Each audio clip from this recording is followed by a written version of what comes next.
stranded kami kasi papakita ko sa inyo kung ano yung nangyayari ngayon. Kaya nandito lang.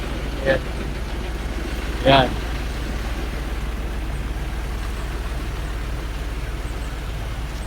Malala ang kalsada kasi umulan. Kita niyo yan? Kita niyo ba yan? Yan ang dadaanan namin. Kalsada na yan.